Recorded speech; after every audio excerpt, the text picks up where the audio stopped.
আমি এখনই পরিকল্পনা ফাঁস করতে চাই না।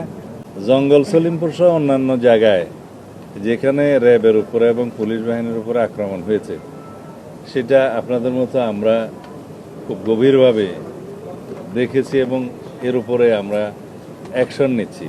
সেটা আপনাদের সামনে যখন দৃশ্যমান হচ্ছে ইতিমধ্যে, তখন আপনারা দেখতে পাবেন। আমরা এটা এই জন্যেই এটা অনুমান করতে পারি, দীর্ঘ 17 বছর দেশে কোনো আইনের শাসন ছিল না, দুর্বৃত্তায়নের একটা মহামারী ছিল।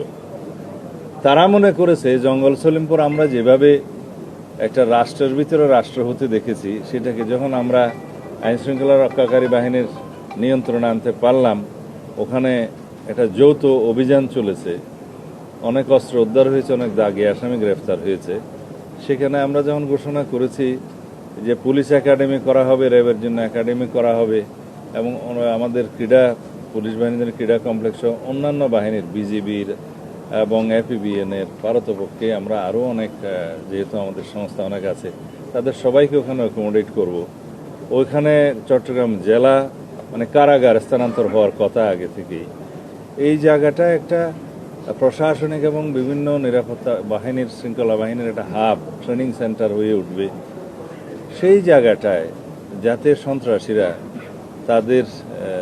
তাদের যে আড্ডা ছিল সেটা আবার পুনরায় রাখতে পারে, সেজন্য তাদের চেষ্টা আছে। তবে তারা যে উদ্যত্ত আচরণ করেছে, যে দুঃসাহস দেখিয়েছে, সেটা আমরা খুব কঠোরভাবে নিয়ন্ত্রণ করব আগামী দিনে। আমি এখনই পরিকল্পনা ফাঁস করতে চাই না।